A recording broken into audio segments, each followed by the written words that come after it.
इन 1966-70 जे दौर में असांखे वाक़ियो थो नज़र अचे त नवाब शाह जा धाड़ेल आहिनि ट्रू चांडियो। ट्रू चांडे जा उहो हिकिड़ी उन्हनि जो टोलो आहे, उहो छा थो करे, उहो सकरंड ते हमिलो थो करे। सकरंड ते हमिलो करे ही सिंध जी तारीख़ में पहिरियों वाक़ियो आहे जा औरतुनि खे बि अगवा कयो थो वञे। ॿिनि औरतुनि खे अगवा कयो थो वञे ऐं ॿिनि औरतुनि खे अगवा करे उहो ट्रू चांडे जो टोलो उन्हनि औरतुनि सां ज़ना बि करे थो। ऐं उन जे करे जेको आहे उहो उन्हनि जी गैंग में पाण में ई जहिड़ो थो थी पए, टोलनि में पाण में जहिड़ो थो थी पए त बाबा औरतुनि सां इहा ज़ना न हुई करणी। ऐं उन जे करे जेको आहे उहो पाण में हिक ॿिए सां विढ़नि था, जंहिंमें ट्रू चांडे बि मारिजी थो वञे।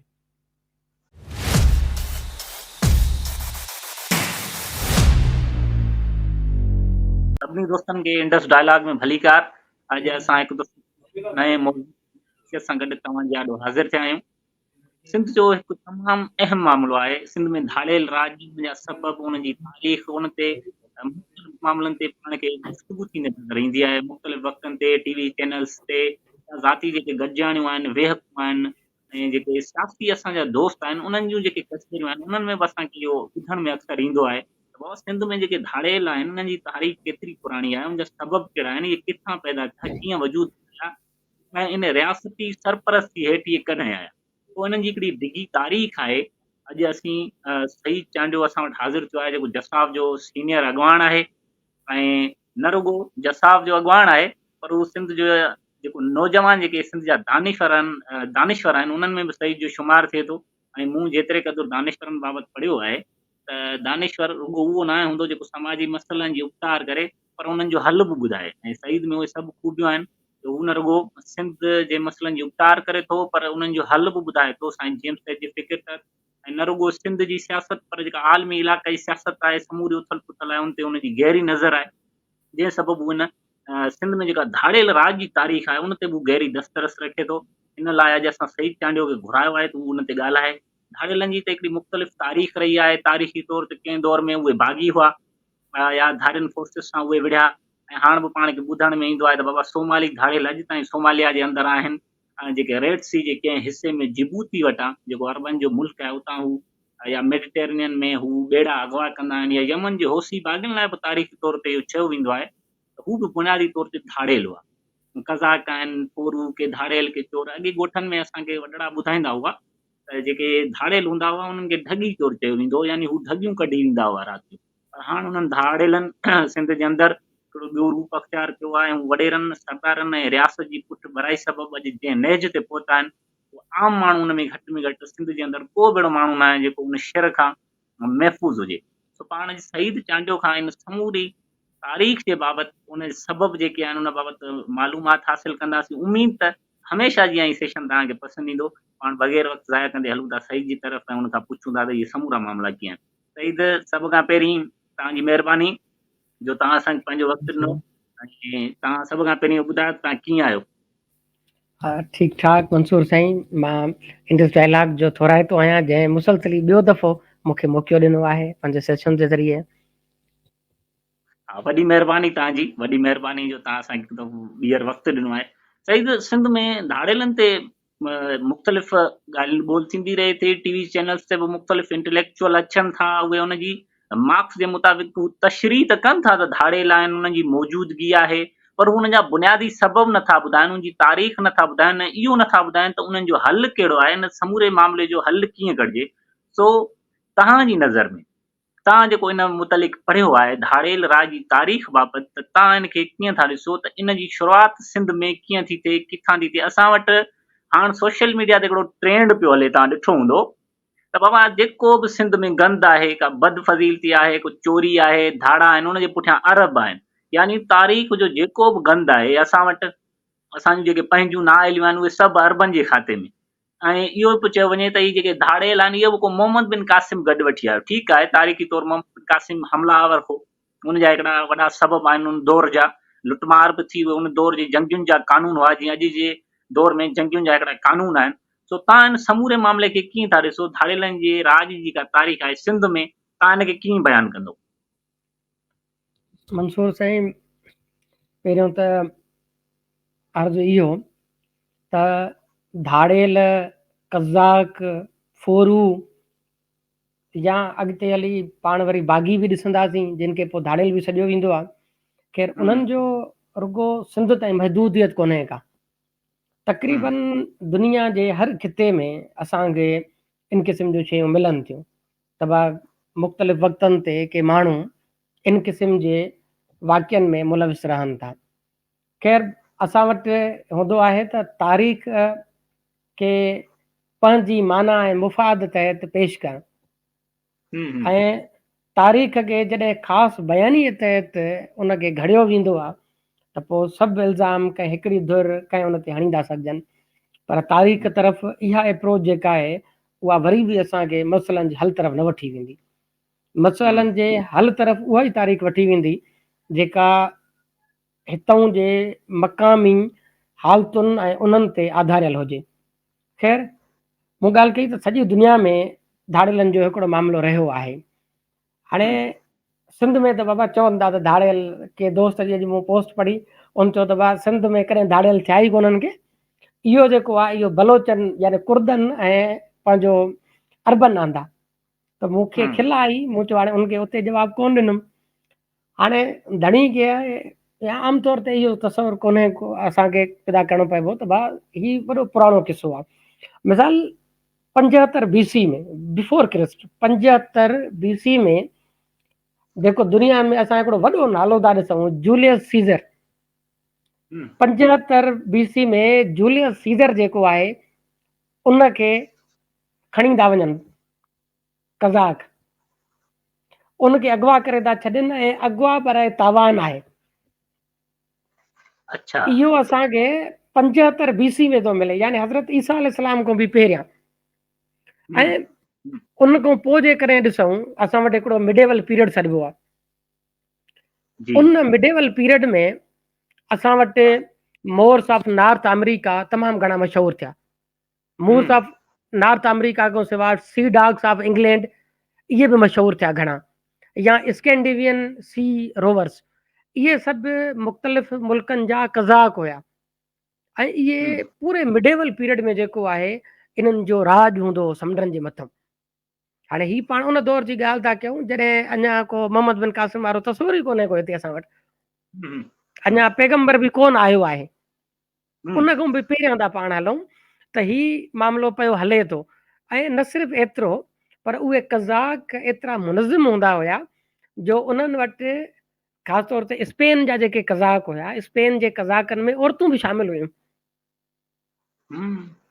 एनी बोने जो नालो अचे थो। एनी बोने ऐं हिकिड़ी मैरी रेड इहे ॿ उहे कज़ाक औरतूं हुयूं जिन जो स्पेन जा जेके कज़ाक आहिनि उन्हनि जी मथां राज हूंदो, उन्हनि जो वॾो नालो हूंदो हुयो। ऐं न सिर्फ़ु एतिरो पर उहे जेके कज़ाक हूंदा हुआ उन्हनि खे पंहिंजूं पंहिंजूं जेके आहिनि उहे ॿेड़ा त हूंदा ई आहे पर उन्हनि ॿेड़नि जे मथां हर कज़ाक जो अलॻि अलॻि झंडो हूंदो। ऐं इन हद ताईं जो अॻिते हली कोलिन वुडार्ड आहे हिकिड़ो राइटर आहे इंग्लैंड जो, उनजी किताब आहे रिपब्लिक ऑफ पायरेट्स। कज़ाकनि जूं मुख़्तलिफ़ रिपब्लिक्स रहियूं आहिनि। मिसाल जे तौर ते स्पेनिश पायरेट्स आहिनि। तव्हांखे अमेरिका जे कज़ाकनि ते तव्हांखे पूरा किताब मिलंदा, या pirates of the Caribbean sea तव्हां ॾिसंदा त कहिड़ा मशहूरु थिया। ही सभु मिडेवल पीरियड जा मामला आहिनि। मिडेवल पीरियड खां या अञा तव्हांखे मिडेवल पीरियड जो किस्सो ॿुधायां। अॼु खां 3000 साल पहिरियां सिंध जा कज़ाक एतिरा कज़ाक ऐं ख़ासि तौर ते सिंध जा मीरबर दरियानि जा ऐं नेविगेशन जा एतिरा माहिर हुया जो उन्हनि जो पायरेसी में मिसाल तौर ते ही जेके कज़ाक आहे इन्हनि जी पूरे इन खिते में हुक्मरानी हूंदी हुई। ऐं हू मुख़्तलिफ़ वक़्तनि ते जेको आहे मुख़्तलिफ़ जॻहुनि ते हमला कंदा हुया। हिकिड़ो मज़े जो किस्सो तव्हांखे ॿुधायां त पर्शिया जा जेके असां वटि पर्शियन गल्फ जेको आहे, पर्शियन गल्फ ते सिंध जे कज़ाकनि एतिरा वञी हमला कया, एतिरा दफ़ा माण्हुनि खे वञी लुटियो जो उन्हनि खे पंहिंजो सीपोर्ट क़ाइमु करिणो पियो। पर्शियन गल्फ में उन्हनि खे पंहिंजो सी पोर्ट वञी क़ाइमु करिणो पियो। ऐं न सिर्फ़ु एतिरो पर चाइना जा जेके असां वटि मर्चेंट्स ईंदा हुया या जेके ट्रेवलर ईंदा हुया सी जे थ्रू, समुंड जे थ्रू, उन्हनि खे बि सिंध जे कज़ाकनि एतिरो तंग कयो जो अॻिते हली जेके चाइना जा मर्चेंट्स हुया उन्हनि 500 सिक्योरिटी गार्ड्स खे जेको आहे उहो भर्ती कयो त जीअं उहे सिंध जे कज़ाकनि तां विड़ी सघनि। ऐं इहो सॼी तारीख़ विखरियल आहे असां वटि, इहा मुख़्तलिफ़ कज़ाकनि जी तारीख़ आहे असां वटि, ऐं उहे हर दौर में एॾा ताक़तवर रहिया। ॿियो त असां वटि हाणे कज़ाक अलॻि शइ आहे, फोरू अलॻि शइ आहे, ऐं उन खां अलावा धाड़ियल अलॻि शइ आहे। असां वटि कज़ाक त रहिया आहिनि, असां वटि फोरू बि रहिया आहिनि, पर हीउ जेको अगवा कंदड़ अगवा बराए तावान वारो मामिलो आहे, इन जो हिकु त पाकिस्तान ठहण खां पोइ असीं ॻाल्हाईंदासीं त कीअं मामिलो आहे, ऐं तारीख़ में हिन जो सिर्फ़ु हिकिड़ो रेफरेंस थी थो मिले। उहो रेफरेंस बि घणे हद ताईं कुझु दानेश्वर मञींदा आहिनि त मन घड़त आहे, कुझु मञींदा आहिनि त इहो सचो आहे। बहरहाल पाण उनखे हिते कोट कंदासीं जेको मोहम्मद बिन कासिम जे अचण जे लाइ जवाबु ॾींदा आहिनि त सिंध जे कज़ाकनि ॿेड़ा लुटिया ऐं उन्हनि जे करे जेको आहे मोहम्मद बिन कासिम खे हिते अचिणो पियो। ख़ैर इहो हाणे पाण हिन सॼे डिस्कोर्स जी तरफ़ हलूं था। फॉरन जो तमामु घणो राज रहियो आहे ऐं पायरेट्स जो सॼे दुनिया में असां ॾिसंदासीं त उन्हनि जो मुख़्तलिफ़ तौरनि ते हुकूमतूं रहियूं आहिनि। असां जेका पाण खे लिखत में असां वटि जेका तारीख़ थी मिले अरबन जे दौर खां पाण उन जी तरफ़ हलूं था। अरबन जे ज़माने में अरबन जॾहिं हिते अञा पंहिंजूं हुकूमतूं पिए क़ाइमु कयूं, उन में सिंध जा जत जेके हुया उहे तमामु घणा मशहूरु हुया। हिकु त सिंध जा जत, ॿियो मेद। सिंध जा जत ऐं मेद छा कंदा हुया, उहे जिते बि अरब वञी पंहिंजो इलाइक़ो क़ाइमु कंदा हुआ, चौकी हणंदा हुआ, जत ऐं मेद उन्हनि ते वञी हमिलो करे छॾींदा ऐं उन्हनि खे लुटींदा, फुरींदा, उन्हनि खां सामान फुरे वेंदा हुया। न सिर्फ़ु एतिरो, पर ही अरब दौर जी ॻाल्हि आहे त सिंध जे जतन 3000 जतन वञी ऐं मिली करे, जतन ऐं मेदन मिली करे छा कयो त इराक ते वञी हमिलो कयनि।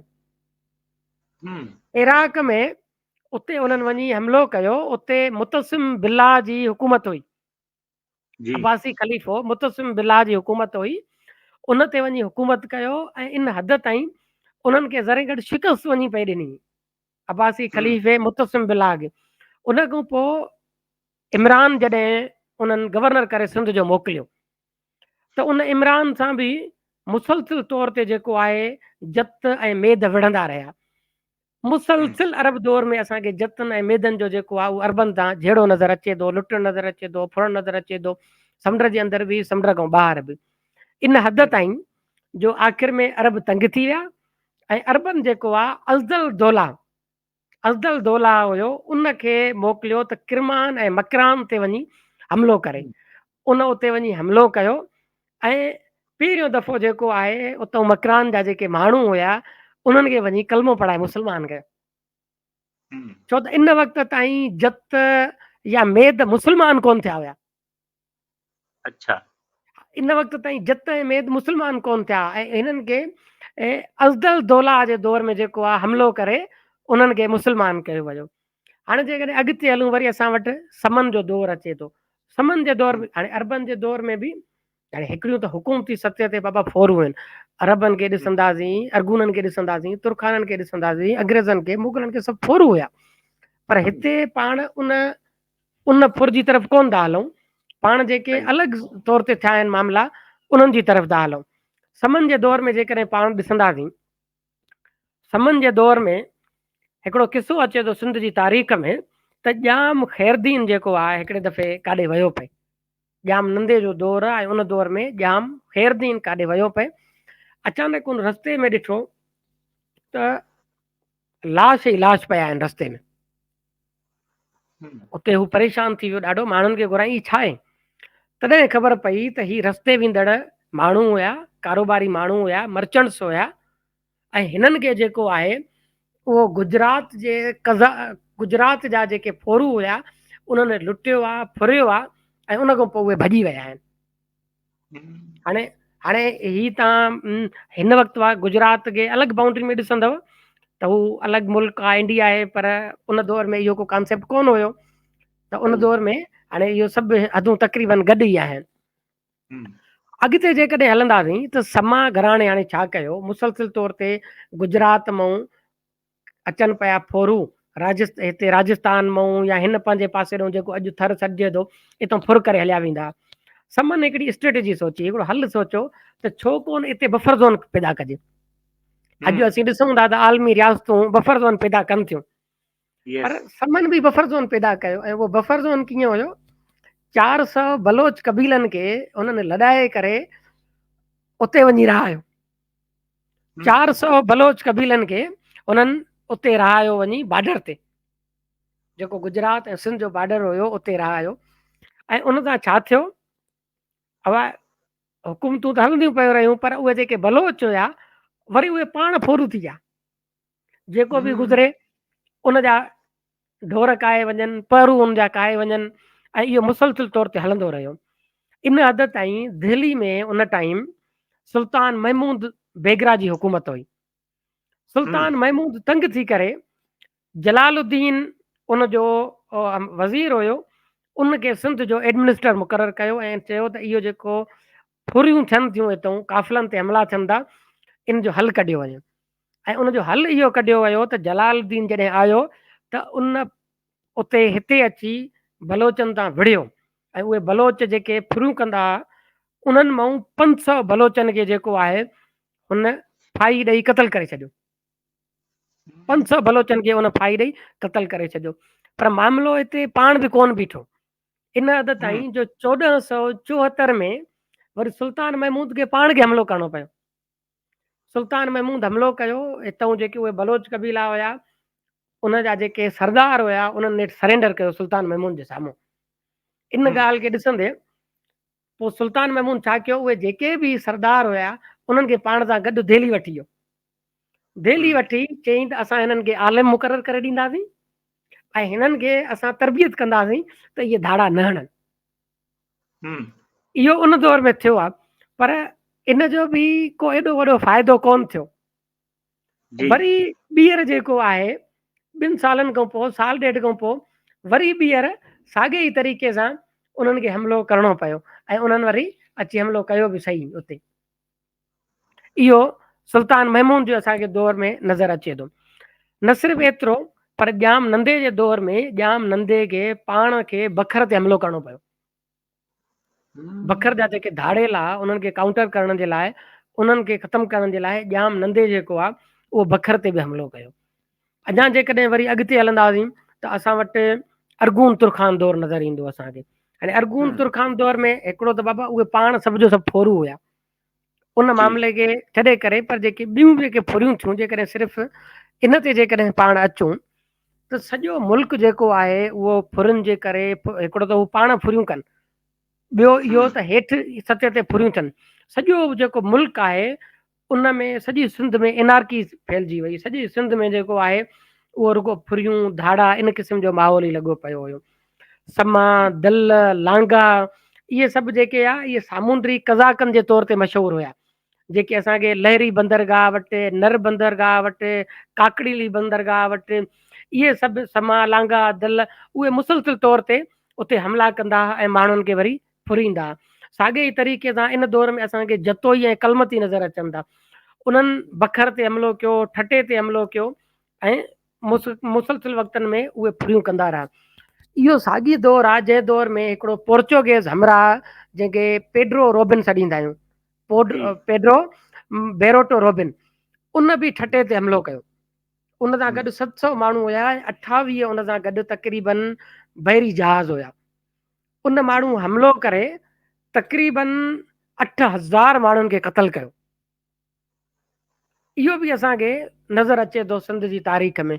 उन खां सवाइ वरी जेकॾहिं पाण अॻिते हलूं, थोरो मुग़ल तारीख़ ते हलंदासीं, मुग़ल तारीख़ में बि बेतहाशा असांखे जेको आहे उहो धाड़ेल पैदा थींदे नज़र अचनि था, असांखे कज़ाक बि नज़र अचनि था ऐं मुख़्तलिफ़ जॻहुनि ते उहे असांखे हमला कंदे बि नज़र अचनि था। इन हद ताईं जो हिन दौर में जेके वापारी हुया उन्हनि खे पंहिंजी बंदोबस्तु पाण करिणो पियो हो सिक्योरिटी जो। हिन दौर में बलोच कबीला जेके हुया उहे तमामु घणा इन शइ में अची विया। कज़ा फुरन में ख़ासि तौर ते बलोच कबीला कज़ा कोन हुया पर उहे फोरू हुया। फुरन जे करे हू छा थियो त पोइ इन हद ताईं उन्हनि जो रेशो वधी वियो जो शाहजहान जॾहिं मुग़ल हुक्मरान हुयो हुन मिर्ज़ा अहमद बेग खे हिते मुक़ररु कयो एडमिनिस्ट्रेटर जे तौर ते। मिर्ज़ा अहमद बेग खे शाहजहान मुक़ररु कयो। हू वरी मिर्ज़ा अहमद बेग छा कयो, उन खां इहो कंट्रोल कोन पियो थिए मामिलो। हीउ ॾाढो दिलचस्प वाक़ियो आहे। उन वरी छा कयो, मिर्ज़ा अहमद बेग उन पंहिंजे भाउ यूसुफ खे चयो, यूसुफ बेग खे त बाबा तूं जेको आहे इन्हनि खे मोह ॾे। हुन अहिड़ी निराली क़िस्म जी तरकीब ठाही जेका पोइ असांखे सॼी तारीख़ में मिलंदी।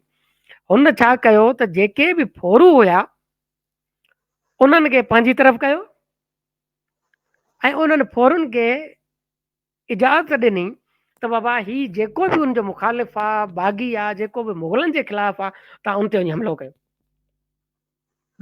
ऐं जेको बि मुग़लनि जो मुखालिफ़ रहियो उन ते हू हमला कंदा रहिया ऐं उन ते जेको आहे हू मुसलसिल इन वक़्त में असां ॾिसूं था त उहे हिरास कंदा रहिया माण्हुनि खे, माण्हुनि ते तशदुद कंदा रहिया, माण्हुनि जा घर ड्राईंदा रहिया, माण्हुनि जा पहिरूं जेके आहिनि उहे खाईंदा रहिया शाहजहान जे दौर में।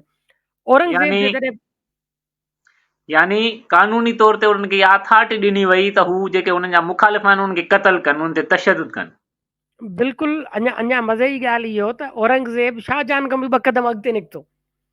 औरंगज़ेब छा कयो त कलमती जेके फोरू हुया उन्हनि कलमतियुनि खे मोह ॾियण जे लाइ हिन छा कयो त कलमतियुनि खे इहो त तव्हां मुग़लनि उन्हनि जी फ़ौज, उन्हनि जे माण्हुनि ऐं उन्हनि जे वापारनि खे न फुरींदव। उन्हनि सां मुआइदो कयो ऐं उन मुआइदे जी शर्त इहा हुई त उन दौर में 9,600 रुपया जेके आहिनि उहे कलमतियुनि खे ॾिना वेंदा। 9,600 रुपया मुग़ल जेके आहिनि उहे कलमतियुनि खे ॾींदा हुया ऐं मीरपुर साकरो में जेको आहे उन्हनि खे ज़मीनूं बि ॾिनियूं वयूं।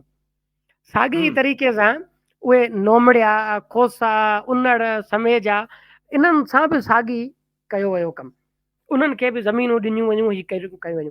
इहो असांजो मथी पटी हुई। अबा ठट्टो थी वियो, मीरपुर साकरो थी वियो, सिजावल थी वियो, माथेलो थी वियो, कराची थी वियो इन जो। पर मुग़लनि जे दौर में उत्तर सिंध में वरी ॿी रवायत हुई। उत्तर सिंध जा वरी जेके धाड़ेल हुया उहे वरी मुग़लनि जे ख़िलाफ़ हूंदा हुया, मुग़ल अशराफिया खे लुटींदा हुया, मुग़लनि जे हिमायतुनि खे लुटींदा, आम जेको माण्हू हुयो उनखे वरी सपोर्ट कंदा हुया। अच्छा, इहो वरी असांखे जेको साउदर्न सिंध आहे असांजी उन में इहो असांखे हिकिड़ो ट्रेंड नज़र थो अचे मुग़ल दौर में। उहो इन करे बि त मुग़लनि जी टैक्सेशन घणी हुई, हू तमामु घणो माण्हुनि खां ॾंड वठंदा, इन जे करे बि हिकिड़ो हुयो। अॻिते जेकॾहिं पाण ॾिसंदासीं न, हाणे 1613 में निकोलस विटिंगटन जेको आहे उहो अहमदाबाद खां ठटे जी तरफ़ अचे थो। उनखे छा कयो वियो, जिन जिन माण्हुनि सां गॾु आयो, जिन जिन वापारनि सां गॾु आयो, उन्हनि सभिनीनि खे लुटियो वियो। पर हिन निकोलस खे इन करे छॾियो वियो त बा तूं मुग़लनि जो माण्हू आहीं, मुग़लनि जे माण्हू हुजण जे करे इनखे छॾे वियो, बाक़ियुनि सभिनीनि खे लुटियो वियो। ऐं उन जो वरी मज़े जी ॻाल्हि इहा त निकोलस जॾहिं थोरो ई अॻिते हलियो त उन खां वरी ॿीहर फुर थी वई। रस्ते वेंदनि फौरन वरी उनखे ॿीहर फुरे छॾियो। साॻे ई तरीक़े सां इन दौर में असांखे हिकिड़ो ॿियो रेफरेंस थो मिले, हिकिड़ो पोर्चुगेज़ आहे फ्रे मैनरिक। उहो 1641 में उन लाहौर खां ठटे जो सफ़र कयो आहे। उहो ॿुधाए थो त असां जॾहिं सफ़र कयोसीं ॿेड़े में, अचानक इहो माजरो थियो त हर तरफ़ खां असां ते हमिलो थियणु शुरू थी वियो। असां जीअं ई सिंधु डेल्टा जे अंदरि आयासीं असां ते हमिलो थियणु शुरू थी वियो ऐं एॾे शदीद क़िस्म जो हमिलो हो जो असांजे ॿेड़ी वारनि खे सम्झ में ई न आयो त उनखे करिणो छा आहे। इहो बि असांखे हिकिड़े क़िस्म जो ट्रेंड मिले थो इन ई दौर में। या असां वरी ईंदासीं थोरो अॻिते वधूं, अबा कलोड़ा दौर जे अंदरि अचूं था। हाणे कलोड़ा दौर जे अंदरि बि असांखे अहिड़ा वाक़िया तमामु घणा मिलनि था। मिसाल कलोड़नि में जे दौर में, अतुर ख़ान जे दौर में ख़ासि तौर ते ठटे जे अंदरि जोखियुनि जो टोलो मशहूरु आहे।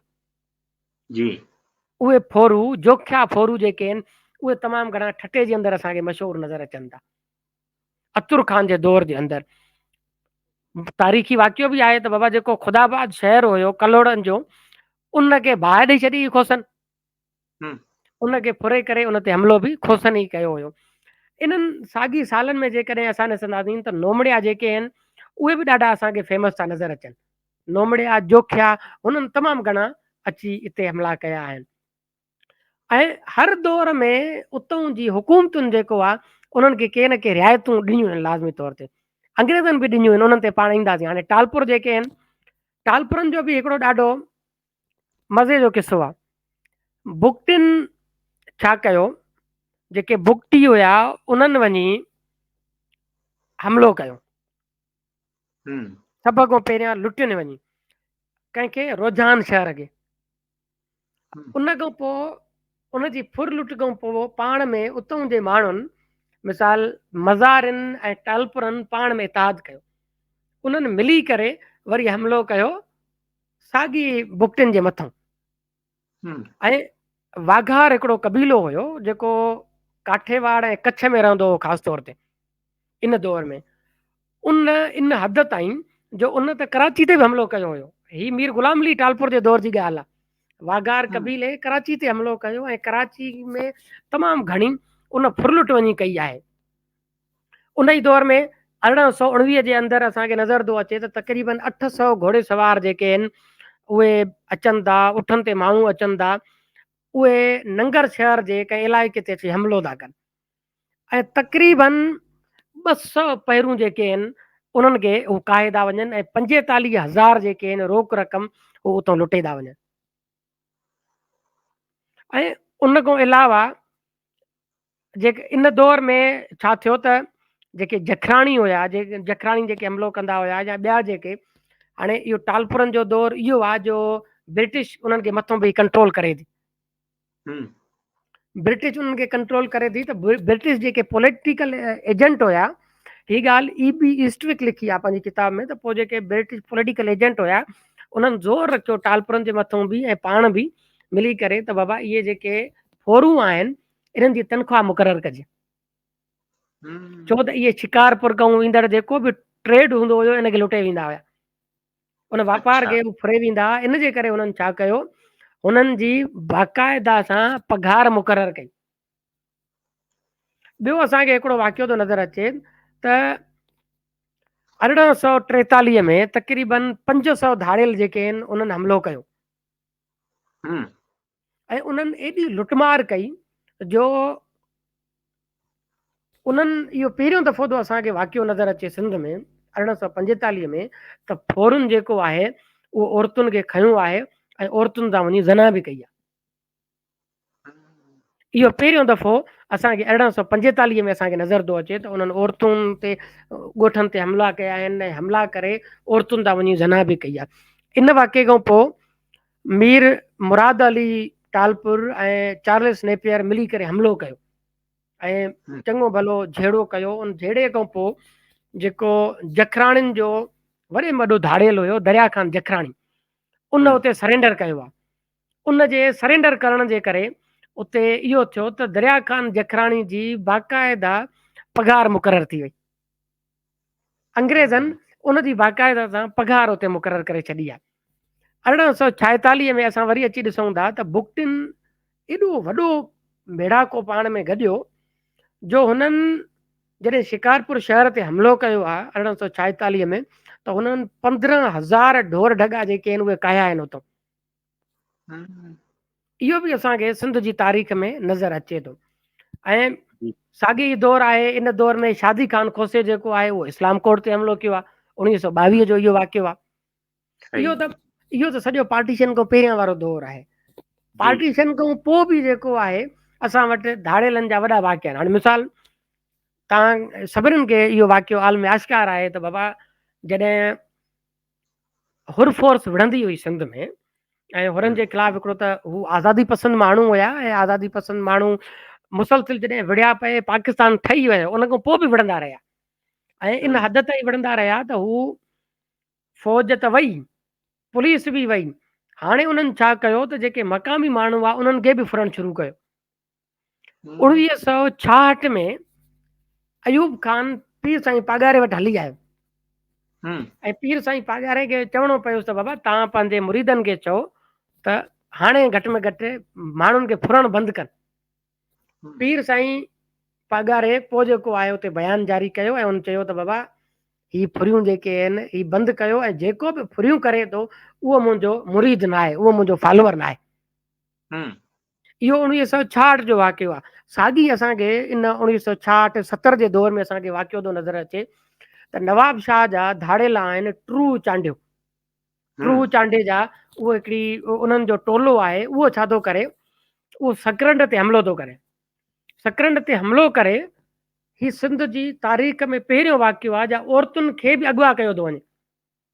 ॿिनि हम्म औरतुनि खे अगवा कयो थो वञे ऐं ॿिनि औरतुनि खे अगवा करे उहो ट्रू चांडे जो टोलो उन्हनि औरतुनि सां ज़ना बि करे थो।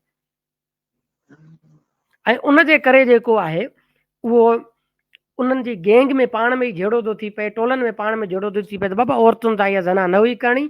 ऐं उन जे करे जेको आहे उहो पाण में हिक ॿिए सां विढ़नि था, जंहिंमें ट्रू चांडे बि मारिजी थो वञे।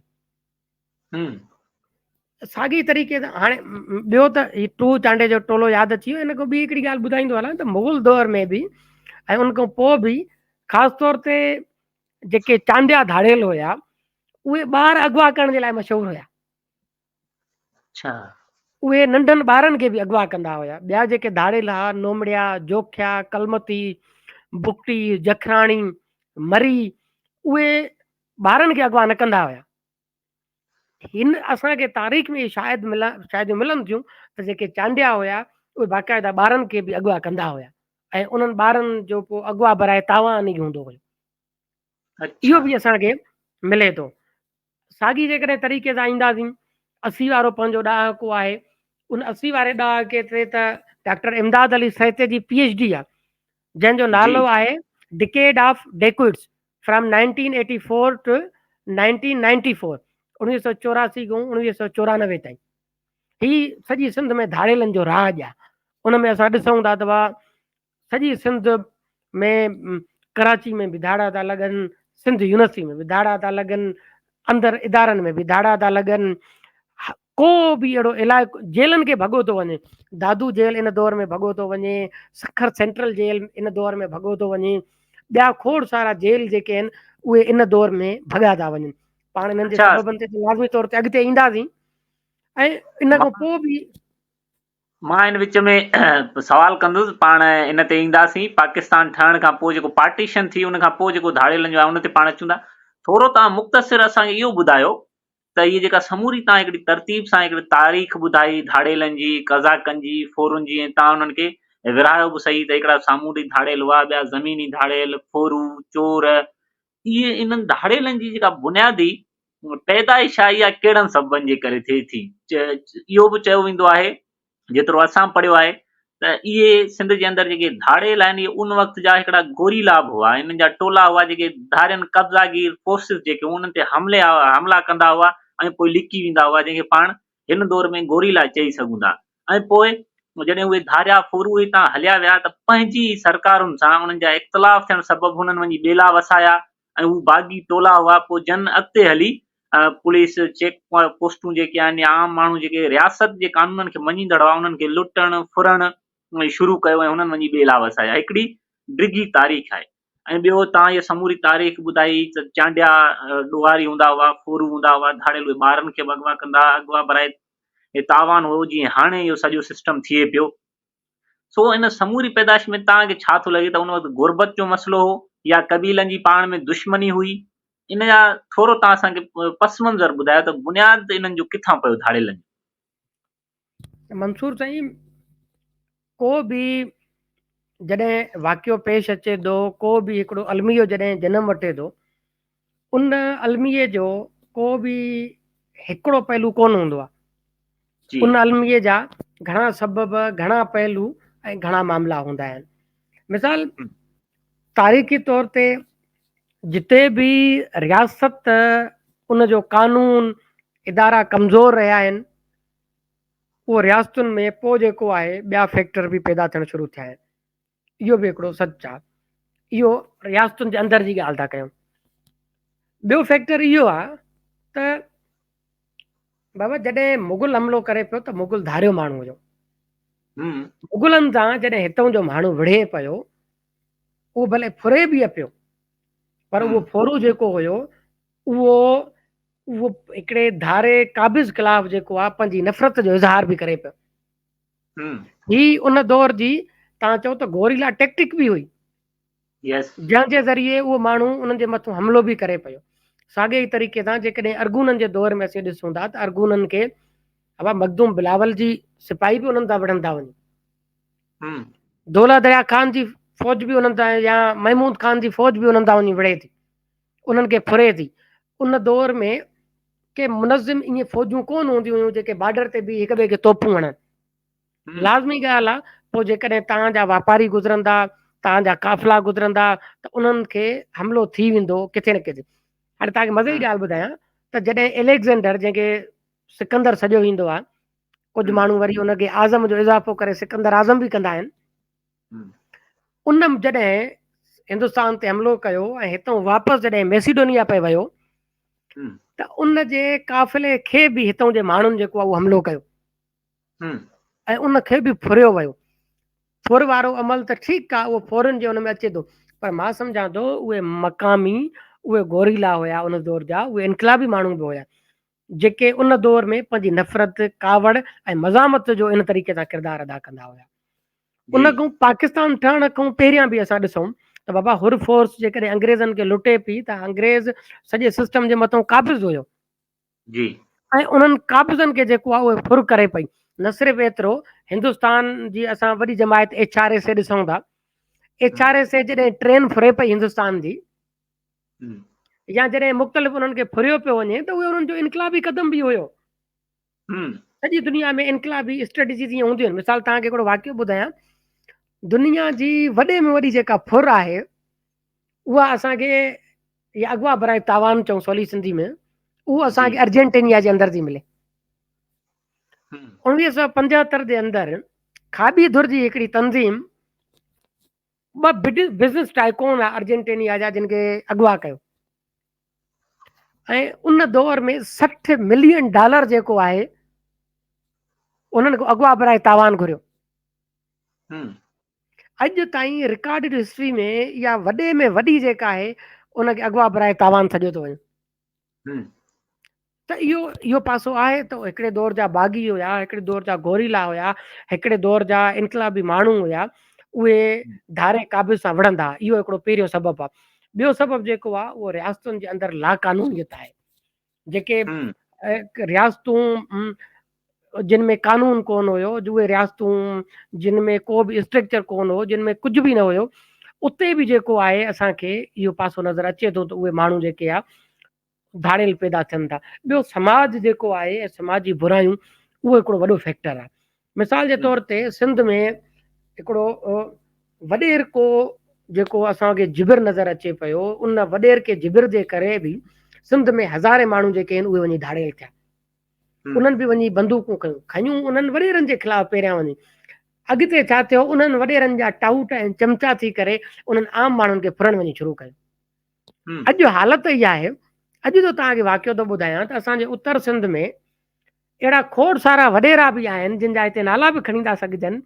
उहे वॾेरा जेके आहिनि, नंढा वॾेरा, उहे पहिरियां धाड़ियल हुया।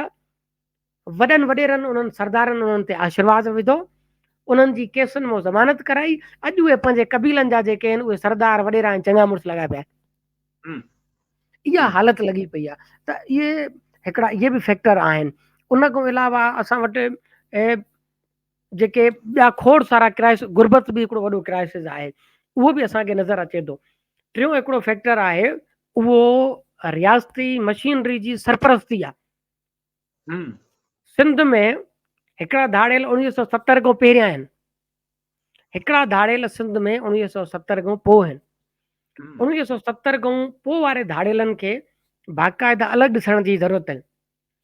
सिंध में 80 जे ॾहाके में जॾहिं MRD जी तहरीक हले थी, उन ॾहाके में जॾहिं सिंधी क़ौम परस्ती जी तहरीक हले थी, उन ॾहाके में जॾहिं सोवियत ऐं अफ़गान मुजाहिद विढ़नि था, त उन दौर में छा थो कयो वञे, सिंधी माण्हू जे ख़िलाफ़ मुख़्तलिफ़ महाज़न ते जंग आराई जो मैदान खोलियो थो वञे।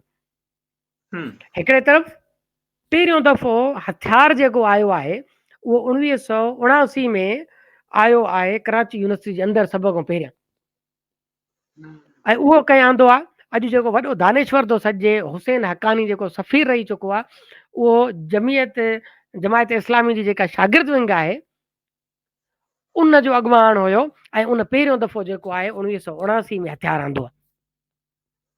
उन खां पोइ असीं ॾिसूं था त कीअं यूनिवर्सिटियुनि में हथियार थो अचे, जानू आराई, कश्मीर खान, जेके जेलनि में वॾा वॾा धाड़ियल आहिनि, उहे धाड़ियल वरी यूनिवर्सिटियुनि में अचनि था, उते तंज़ीमुनि जा अॻुवाण बि थी था वञनि। इहो बि असांखे नज़र थो अचे उहो छाजे लाइ आयो सॼो। ऐं उन खां अलावा असां ॾिसूं त सिंध में उन दौर में छा कयो वियो, बाक़ाइदा मिलिट्री प्लानिंग जे थ्रू, ऐं उन MNA खोड़ सारा इन ॻाल्हि ते बयान रिकॉर्ड ते आहिनि। हिकिड़े DSP जो बयान जेको आहे उहो रिकॉर्ड ते आहे, ॿियनि माण्हुनि जो रिकॉर्ड ते आहे त फ़ौज, ॿिया जेके पैरामिलिट्री फोर्सिस आहिनि या पुलिस जेको आहे, उन्हनि ख़ासि तौर ते जेको आहे उहे धाड़ेलनि जी टोलियुनि खे स्पॉन्सर कयो। अॼु बि ॾिसूं तव्हांखे, हाणे मां मज़े जो किस्सो थो तव्हांखे ॿुधायां। हिकिड़े तरफ़ सीपेक जो प्रोजेक्ट आहे, अॼु ताईं सीपेक जे प्रोजेक्ट ते हमिलो नथो करे को धाड़ेल। इनकलाबी कनि था, इनकलाबी मज़ामतकार जेके आहिनि उहे सिंध में, बलोचिस्तान में, पख्तूनख्वा में, गिलगित में उन ते कनि था, पर फोरूं धाड़ेल उन ते नथा कनि। साॻी कचो आहे, उन कचे मां सॼो ॾींहुं जेको आहे उहो सीपेक जूं गाॾियूं गुज़रनि थियूं, उहो रोड उन मां गुज़रे थो, पर मजाल आहे जो उन धाड़ेलनि खे ख़बर पवे त हीउ जेको आहे इहो सीपेक जो माल थो वञे, पर हू आम मासूम ॿार खे, उस्ताद खे, शागिर्द खे, हिंदू वापारी खे, उनखे खणी करे कंट्रोल में कनि था। असांजे काछे जे अंदरि, तव्हां बि ताज़ो ई काछे में चकर हणी आया हो, कल्ह का पंहिंजी अखियुनि सां ॾिठो अथव। असांजे काछे जे अंदरि हिकिड़ी चोटी जे ॾाड़ियारे जबल ते हिकिड़े पासे जेको आहे उहो असांजे इलाइक़े जा मशहूरु धाड़ेल आहिनि। उहे धाड़ेल असांजे MP MNA जा जेके आहिनि, खेरनि सां बॉडीगार्ड बि आहिनि। उहे धाड़ेल उते वॾी पंहिंजी पनाहुनि गाहुनि मां, उन्हनि वटि लांचर बि आहे, उन्हनि वटि गरनेट बि आहे, क्लाशनकोफ बि आहे, G3 बि आहे, ॿियो अलाए अलाए हथियारनि जा कहिड़ा नाला आहिनि, मूंखे त केर एतिरा कोन था अचनि, उहे सभु जो सभु उन्हनि वटि आहिनि। साॻे ई वक़्तु जेको आहे उहो दुनिया जी नंबर 1 सॾाईंदड़ फ़ौज, उन्हनि जी काछे जे अंदरि तमामु वॾी कैंट आहे। एॾी वॾी कैंट आहे जो उन जी जबल जी सुरंग में हेलीकॉप्टर लैंड करे थो सघे। इलाइक़े में कैमरा खणी वञण जी इजाज़त कोन्हे, जेको कैमरा खणी थो वञे फोटू करे ॾे थो, वीडियो भरे थो, उनखे कुटको ॾेई कैमरा खसे मोटाए था छॾनि, पर उते लांचर खणी वञण जी इजाज़त आहे। इहो बि असांखे उते नज़र अचे थो। पाण जे करे कश्मीर जे अंदरि ॾिसूं, कंदकोट जे अंदरि हाणे हालत इहा आहे त भाउ जेतिरियूं बि मार्शल आऊं पाण वटि लॻियूं, या जेके ही असां जूं जमहूरियतूं आहियूं उहे आशीर्वाद सां जमहूरियतूं जेके आहियूं उन्हनि जे दौर में जुट छा थी आहे। मिसाल पहिरीं आमिरियत लॻी अयूब खान जी, हाणे असां वटि कचे जो इलाइक़ो सभ खां वधीक धाड़ेलनि जो गढ़ रहियो आहे, त उन में तव्हांखे मां हिकिड़ी ॻाल्हि ॿुधायां त उहो छो धाड़ेलनि जो गढ़ आहे। आख़िर कहिड़ा मुफ़ाद आहिनि धाड़ेल सगोरनि जा। पहिरें दौर में अयूब खान जी हुकूमत में, 1 यूनिट जे दौर में, सिर्फ़ असां वटि गुड्डू बैराज वारे एरिया में 3,67,000 एकड़ ज़मीन जेका आहे इन कचे जे इलाइक़े में उहा फ़ौजियुनि खे ॾिनी वई। उन खां पोइ असीं ॾिसूं था उन ई दौर में 21 लख एकड़ उहो गुड्डू बैराज, कोटड़ी बैराज, रोहिड़ी, ऐं इन सॼे एरिया में जेको आहे ऐं कुझु कराची जा इलाइक़ा ऐं ठटे जा, उन में असांखे ग़रीब मिसकीन फ़ौजी भाइरनि खे ॾिनी थी वञे, जंहिंमें हम्म सिर्फ़ु कुझु जर्नेल ब्रिगेडियर ऐं मेजर शामिल आहिनि जेके सफ़ा कंगाल आहिनि। हम्म उन खां पोइ असीं ॾिसूं था ज़िया शाही जे दौर में हुन हिकु तरफ़ सिंधी माण्हुनि जे मथां इस्लामाइज़ेशन थोपी, हम्म जेको नेटो जो हथियार आयो। हम्म असांजे उन दौर में पुलिस वटि जेको आहे उहो दुनाली बंदूकूं ऐं रिफलूं हूंदियूं हुयूं, पर हम्म, धाड़ियल सगोरनि वटि जेको आहे उहा क्लाशनकोफ हूंदी। जी उहो इन करे त उहे जेके धाड़ियल हुया उहे अलायंस में हुया उन्हनि मुजाहिदनि सां जिन सां प्यारो ज़ियाउल हक़ बि अलायंस में हुयो। हम्म वरी जेकॾहिं अॻिते हलूं पाण त भाउ हिननि उन सॼे एरिया में अॼु बि जेकॾहिं ॾिसूं त अॼु उहो कचे जो इलाइक़ो जंहिंखे दरिया जो पेट सॼो वेंदो आहे, उहो वसीलनि खां मालामाल आहे। उतां हम्म गैस तव्हांजी निकिरे थी, उतां जेको आहे तव्हां जूं ज़मीनूं पयूं आहिनि ऐं उन्हनि ज़मीनुनि जे लाइ मशहूरु आहे। तव्हां कचे में वेंदव त उहे माण्हू तव्हांखे ॿुधाईंदा त असांजूं ज़मीनूं अहिड़ियूं आहिनि जिते माण्हू पोखियो त माण्हू बि फुटी वञे। जी इन क़िस्म जी मिसाल ॾिनी वेंदी आहे, पर उते केरु हूंदो? उते धनी सॻोरा पाण हूंदा। त इहो अच्छा, जी जी तव्हां हिंदू वापारनि जी सवेर ॻाल्हि कई, उन्हनि जी अगवा जी ॻाल्हि कई। सो पाकिस्तान जीअं वजूद में अचे थो पाण खे इहो मामिलो नज़र अचे थो। तव्हां हिकिड़ो किताब तारिक अशरफ जो नाविल पढ़ियो हूंदो, जेको नाविल नुमा हिकिड़ी कहाणी आहे, जेल जी कहाणी आहे, मीरो धाड़ेल। हम्म उन समूरी तारिक अशरफ कथा लिखे थो ऐं उहो मीरो धाड़ेल उनखे उहो ज़बानी ॿुधाए थो त असां हिंदुनि खे लुटियो, ईअं उन्हनि खे इन आड़ में त हू हिंदू आहिनि, उनजी लुटमार कई वई। हिकिड़ो उन त इहो वाक़ियो बि लिखियो आहे त हिकिड़े ॾींहुं हिंदुनि जी उते शादी हुई, असां उहो समूरो ॾाज लुटे आयासीं त जीअं उहे हितां हलिया वञनि, हिंदुस्तान हलिया वञनि। सो इहो समूरो मामिलो पाण खे रियासती सरपरस्ती हेठि थींदे नज़र अचे थो त मक़ामी जेके माण्हू आहिनि हितां जा धरती धणी, ख़ासि तौर ते हिंदू, उन्हनि खे हितां लॻायो वञे। हिकिड़ा त ॿाहिरियां माण्हू आया, उन्हनि हिते लुटमार मचाई, जंहिंजे नतीजे में माण्हू हितां हलिया विया। 47 में 13 लख सिंधी हितां हलिया विया। उन खां पोइ धाड़ेल पाण खे नज़र अचंदा, ख़ासि तौर ते उत्तर सिंध जे अंदरि, जन हिंदुनि जे ख़िलाफ़ ऋण ॿारे ॾिनो। असांखे पंहिंजा वॾड़ा ॿुधाईंदा आहिनि त इहो 70-80 ताईं थींदो रहियो, जो हिंदुनि खे, हिंदू जेके सेठूं हुआ या कारोबारी जेके वॾा वॾा माण्हू हुआ, उन्हनि खे अगवा कयो वेंदो या उन्हनि खे क़तल कयो वेंदो, जीअं हू ख़ौफ़ज़दा थी हितां हलिया वञे। अॼु बि इहो मामिलो पाण खे कश्मीर ऐं घोटकी जे अंदरि वॾे पैमाने ते नज़र अचे थो। मियां मिठू उते वेठो आहे, उहो हिकिड़ो मज़हबी धाड़ेल आहे जेको औरतूं अगवा पियो करे, पोइ उन्हनि खे मज़हब जो रूप ज़बरदस्ती उनखे मुस्लमान पियो करे। ॿिए पासे कश्मीर में जेके धाड़ेल आहिनि उहे हिंदू सेठनि खे, छाकाणि त उते कश्मीर में हू सगारा आहिनि ऐं हिंदू कारोबारी उते घणा माण्हू आहिनि, उनखे अगवा कयो वञे थो ऐं मजबूर थी हर साल सवें ऐं हज़ारें ख़ानदान हिंदुस्तान लट पढ़ाइण कनि था। रियासत इन मामले खे रोकण में मुकमल तौर ते नाकाम वई आहे। तव्हांखे इहो समूरो मामिलो हिंदुनि जे ख़िलाफ़ जेको आहे इहो कीअं थो नज़र अचे? तव्हांजी इन मुतालिक़ कहिड़ी राय आहे? मंसूर साईं, मामिलो ईअं आहे त ही रियासत ठही जेको आहे इस्लामी जमहूरिया पाकिस्तान, हिंदुस्तान ऐं हिंदू मुखालिफ़ बयानीअ ते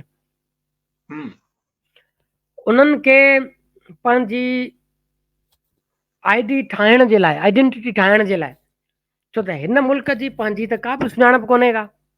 यस मिसाल हिते बाबा सिंधियुनि जी सुञाणप आहे, बलोचनि जी आहे, पश्तूननि जी आहे, पंजाबियुनि जी आहे, गिलगितुनि जी आहे, कश्मीरनि जी आहे।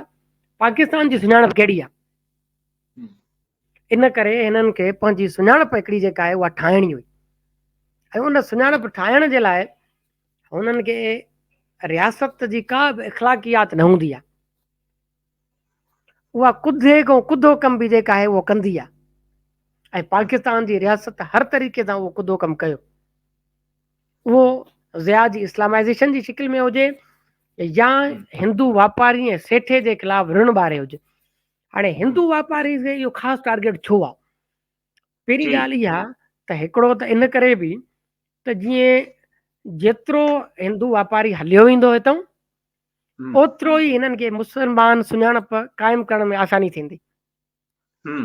हिकिड़ो त इहो मामिलो आहे। ॿियो इहो मामिलो आहे त हिंदू जेको आमतौर ते आहे वाणियो वापारी, उहो थोरो मालवंद माण्हू आहे, ख़ुशहाल माण्हू आहे। ऐं उन खां तकिड़ो उन्हनि खे पैसो मिली थो वञे। टियों इहो आहे त हिंदू सेठे जी का बि फ़ौज जे अंदरि, पुलिस जे अंदरि, सियासत जे अंदरि का बि नुमाइंदगी कोन्हे, को बि आवाज़ु कोन्हे।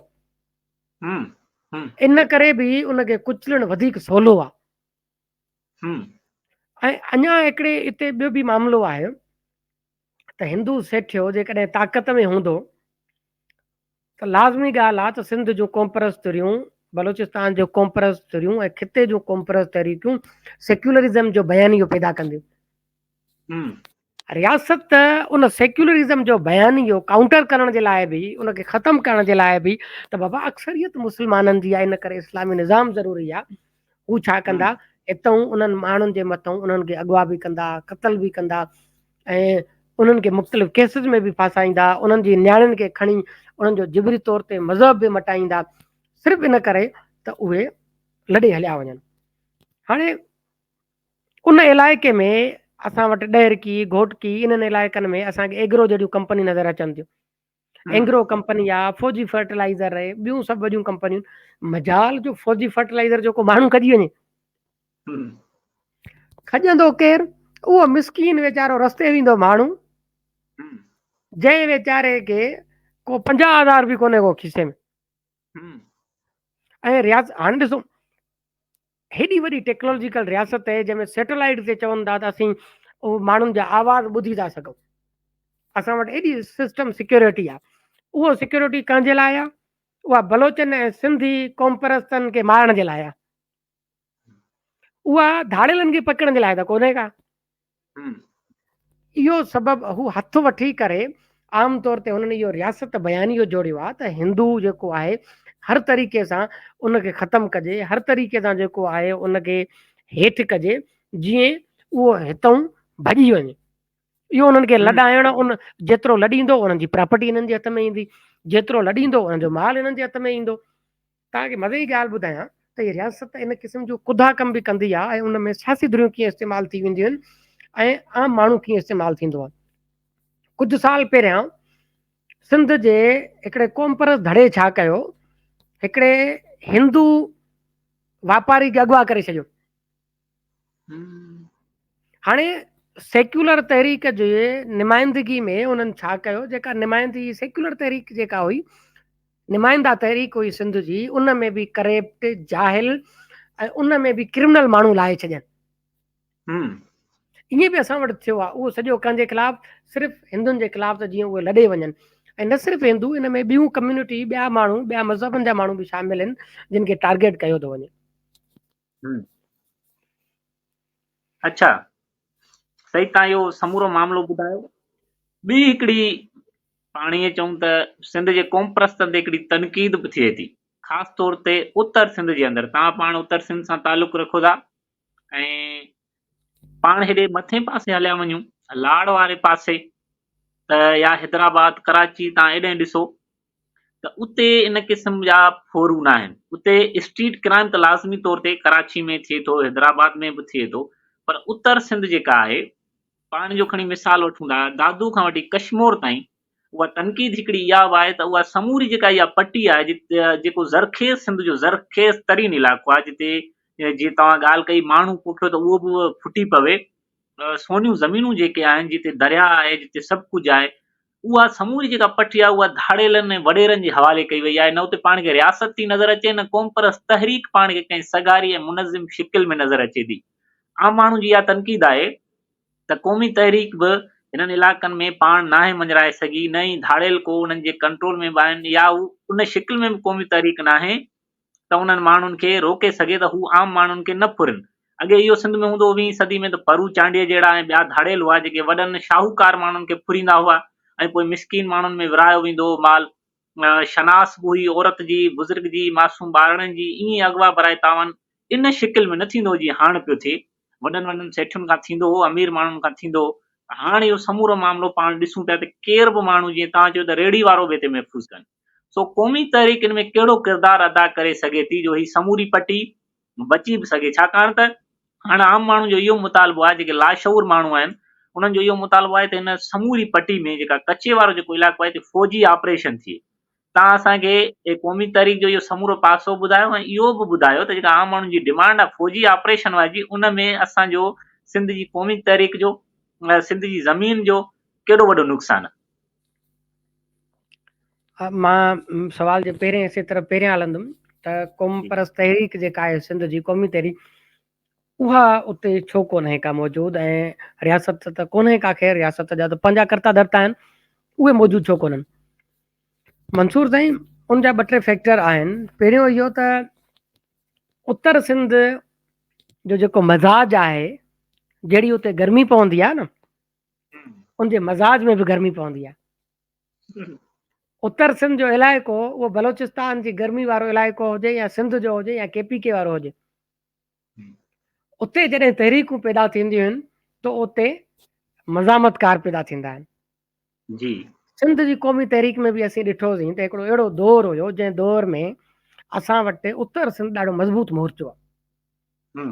उन उत्तर सिंध में असां वटि अहिड़ा माण्हू पैदा थियनि था जेके वॾेरनि खे बि काउंटर था कनि, रियासत खे बि काउंटर था कनि ऐं आम माण्हू जी हिमायत बि हासिल करे था वञनि। इहो असांजो हिकिड़ो दौर थो थिए। पोइ छा थो थिए, इन उत्तर सिंध में रियासत हिकिड़ो तमामु वॾो सख़्तु क़िस्म जो ऑपरेशन करे थी ऐं उन ऑपरेशन में सभई माण्हुनि खे खंबियो गुम थो करे वञे, अलाए केतिरनि माण्हुनि खे क़तल कयो थो वञे। अॼु ताईं असांजे हिन पासे जा अलाए केतिरा दोस्त जेके आहिनि उत्तर सिंध जा गुम आहिनि। अॼु बि जेके असांजा खंबे गुम कया विया आहिनि उन्हनि में अक्सरियत उत्तर सिंधी आहे ऐं उन उत्तर सिंध खे इन क़िस्म जो टारगेट कयो वियो जो सभ खां पहिरियां उते सियासत खे ख़तमु करण जे लाइ उते इहो कयो वियो त उते माण्हुनि खे खंबे गुम कयो वियो, माण्हुनि ते टार्चर कयो वियो, माण्हुनि खां कलमो पढ़ाए उन्हनि खे ॿियनि जमायतुनि में आंदो वियो। तव्हां जेकॾहिं लाड़ जे पासे ॾे वेंदव, आम माण्हू तव्हांखे ॿुधाईंदो त मां पीपल्स पार्टी जो मेंबर आहियां, उनजो फॉलोअर आहियां, PTI जो फॉलोअर आहियां। उत्तर सिंध में तव्हांखे इहा ॻाल्हि नज़र न ईंदी। उत्तर सिंध में हुननि छा कयो त सियासत खे जुड़ण ई न ॾिनो। सॼो इलाइक़ो जेको आहे उहो धाड़ेलनि, वॾेरनि, फौजियुनि ऐं पुलिस जे नेक्सस खे ॾेई छॾियो। उत्तर सिंध में हुननि ईअं करे छॾियो। हाणे थियो छा जो उतां न सिर्फ़ु क़ौम परस्त तहरीक पर ॿी बि का बि तहरीक, का बि सियासी जमायत जेका आहे उत्तर सिंध में ईअं मज़बूत न थी सघी। इहो सवाल ऐं तनक़ीद पंज जॻह ते जाइज़ आहे। अॼु जेसि ताईं उते का बि काउंटर फोर्स कोन हूंदी, का बि मुखालिफ़ क़ुवत न हूंदी, ईअं ई धाड़ेल, ईअं ई रियासत, ईअं ई वॾेरा जेके आहिनि माण्हुनि खे तंग कंदा रहंदा। इहा तनक़ीद जाइज़ आहे त सिंधी क़ौम परस्त तहरीक अॼु उतां ग़ाइबु आहे। उनखे पंहिंजो उते ॿीहर जेको आहे जड़ियूं मज़बूत करणी पवंदियूं ऐं जेकॾहिं न कंदी, हाणे हालत इहा आहे त उत्तर सिंध में जेको माण्हू तव्हांखे सुबुह जो जालो नज़र ईंदो, मंझंदि जो उहो तव्हांखे PTI जो कारकुन ऐं राति जो तव्हांखे वरी GSM जो कारकुन नज़र ईंदो। हाणे इहो अजीब क़िस्म जी नफ़सियात उते जुड़ियल आहे, छो त का बि सियासी जमायत उते कोन्हे का। हीउ सॼो उनजो नतीजो आहे। सियासी जमायतूं हूंदियूं मुनज़िम मज़बूत त उहे हर शइ खे काउंटर करे सघंदियूं। क़ौम परस्त तहरीक उते मज़बूत कोन्हे का। इन मज़बूत न हुजण जे करे फुली छूट आहे रियासत खे बि, ॿियनि धुरियुनि खे बि। मां सम्झां थो ॿीहर जेकॾहिं उनखे पंहिंजूं जड़ियूं मज़बूत करणियूं पवंदियूं ऐं इन खां सवाइ ॿियो को बि चारो बि कोन्हे को। ॿियो सवाल तव्हां कयो त भाउ कुझु धुरियूं जेके आहिनि उहे वॾे वाक़े सम्झो हाँ थो फाटे त बाबा फ़ौज खे वठी अचो, फ़ौज खां सवाइ को चारो कोन्हे। त मीर तकी मीर जो मूंखे हिकिड़ो शेर यादि अची वियो। मीर चवंदो हो त मीर क्या सादा है बीमार होए जिसके सबब, मीर क्या सादा है बीमार होए जिसके सबब उसी अतार के लोंडे से दवा लेते हैं। बाबा ही मसालो पैदाई जेको आहे उहो फ़ौज ऐं उनजे मुफ़ाद में कयो वियो आहे। फ़ौज जेकॾहिं ईंदी त उहा इन करे कोन ईंदी त बाबा जेको आम रस्ते वेंदो रेड़ी वारो वियो आहे उनखे छॾाए सघे। फ़ौज ईंदी त उहा छा कंदी, अबा जिते जिते रेंजर्स वई आहे उहा अॼु ताईं उतां निकिती कोन्हे का। जिते जिते हाणे हज़ारे एकड़ ज़मीन जेका आहे काछे में फ़ौज जे अंडर आहे, फ़ौज जे कब्ज़े में आहे। हुननि खे अस्करी कंपनियुनि जे नाले, कारपोरेट फार्मिंग जे नाले वरी 13 लख एकड़ ज़मीन थी खपे। हाणे हुननि खे हू त चाहिनि था, हू शेर आहे मीर तकी मीर जो, त यूं पुकारे हैं मुझे कूचाए जाना वाले, इधर आ ओ अबे चाक गिरेबां वाले। हाणे हालत इहा आहे त हू त पाण धणी चाहिनि था त बाबा फ़ौज अचे, ऐं फ़ौज जेका आहे उहा भई उनखे त जवाज़ खपे, ऑपरेशन करण जो उनखे जवाज़ खपे, उनखे इन शइ जो जवाज़ खपे त उहे धुरियूं अचनि ऐं उहे धुरियूं जेके आहिनि हिते पंहिंजा मुफ़ाद हासिल कनि। मां इहो थो सम्झां त फ़ौज या उन सां लाॻापियल धुरियूं कंहिं बि शिकिल में जेको आहे उहे सिंध जे मसाइलनि जो हल कोन्हनि। जेकॾहिं उहे ईंदियूं त हितां जे माण्हुनि, हितां जे ज़मीनुनि खे वधीक लुटींदियूं, उनखे छॾींदियूं कोन। उहे कंहिं बि तरीक़े सां सिंधी माण्हुनि तां उन्हनि जो हियांव कोन थो फाटे। इन करे जेके माण्हू फ़ौज जो मुतालबो था कनि, उन्हनि खे इहो चइजे त 80 में इन फ़ौज छा कयो अची, बाबा 80 में इन छा कयो, मुशरफ जे दौर में इन अची छा कयो, अयूब खान जे दौर में छा कयो, सिंध जूं लखें एकड़ ज़मीन इन्हनि फ़ौजियुनि वटि त आहिनि। अॼु इहे फ़ौजी बैरिया टाउन जे फ़ौज जी कहिड़ी ॻाल्हि कजे, हिकिड़े सूबे जो IG अगवा करे सघनि था, सूबे जो IG अगवा करे था सघनि। उहे माण्हू जेके आहिनि उन्हनि खां कचे जो धाड़ेल जेको आहे उहो ज़ोर आहे। असां सनाउल्ला शरीफ़ पोयों ॾिठोसीं जेको सॼो ॾींहुं फेसबुक ते वेठो हूंदो, मूंखों तोखों वधीक। जी इहा हालत लॻी पई आहे त इहो सॼो उन्हनि जो ई प्लान आहे। उहे ई चाहिनि था त असांजे खितनि इलाइक़नि ते उन्हनि खे कब्ज़े जो जवाज़ मिले, थोरी घणी सियासी मदामत जेका आहे उनखे घुटे ॾियण में सवलाई थिए, ऐं जेके ज़मीनूं आहिनि उन्हनि खे सवलाई सां मिली वञनि। अच्छा सईद, तव्हां फ़ौजी ऑपरेशन जी ॻाल्हि कई, उनजा नुक़सानात बि ॿुधाया समूरा। अच्छा ॿियो, सरकार, सिंध सरकार पाण ॾिसूं था गुज़िरियल 15 सालनि में जेको सिंध सरकार हिते तबाही कई आहे, जंहिंमें धाड़ेलनि जो हिकिड़ो नओं उभार थियो आहे, नओं राइज़ हिकिड़ो थियो आहे, नई शिकिल में थियो आहे, ऐं वॾो बेरहमी वारो हिकिड़ो इज़हार आहे जंहिंखे कंहिं बि जस्टिफाए नथो करे सघिजे, उनखे बयान ई नथो करे सघिजे। त तव्हां समूरी धाड़ेलनि जी तारीख़ ॿुधाई, कज़ाकनि जी, फोरुनि जी, लुटेरनि जी, चोरनि जी, पर हुन में अहिड़ी बदनज़मी ऐं पाण चऊं त बदतरीन शिकिल हुनजी या बदतरीन इज़हार न हो जेको हींअर आहे। बहरहाल हुन धाड़ेलनि लाइ इहो चयो पियो वञे त सरकार वटि हिकिड़ो ई हल आहे त उन्हनि खे मुकमल तौर ते क़त्ल कजे। तव्हां छा था सम्झो त धाड़ेलनि खे, ऐं उहे धाड़ेल जॾहिं सोशल मीडिया ते अचनि था, पाण उन्हनि खे ॾिसूं था, उहे सोशल मीडिया ते मौजूदु आहिनि, उहे बि सरकार उन्हनि ताईं पहुची नथी सघे, त उहे उन्हनि खे ॾाढ़ियूं बि न आहिनि। उहे 15 सालनि जा, 17 सालनि जा, 18 19 सालनि जा नौजवान आहिनि, जंहिंजे हथनि में क्लाशन कोफूं आहिनि, रॉकेट लॉन्चर आहिनि, एंटी चेन गनूं आहिनि। हाणे उन्हनि नौजवाननि आख़िर इहे हथियार पंहिंजे हथनि में अॼोके दौर में 21वीं सदी जे अंदरि हथियार छो खयां? छा उन्हनि जे इलाइक़नि में सहूलियतुनि जी खोट आहे? या घणा धाड़ेल तव्हां पाण उन्हनि जा वीडियोज़ ॿुधा हूंदा, उहे अची चवंदा त असांजा क़बीला ई पाण में तकरार आहिनि, इन करे पुलिस असांखे तंग थी करे, कनि सरदारनि पीरनि वॾेरनि जे चवण ते मजबूर थी असांखे पुलिस खे ऐं जेका सरकार आहे उनजी रिट खे चैलेंज करणो पवे थो। सो तव्हां इन समूरे मामले खे कीअं था ॾिसो, ऐं तव्हांजी नज़र में इन जो हल छा आहे?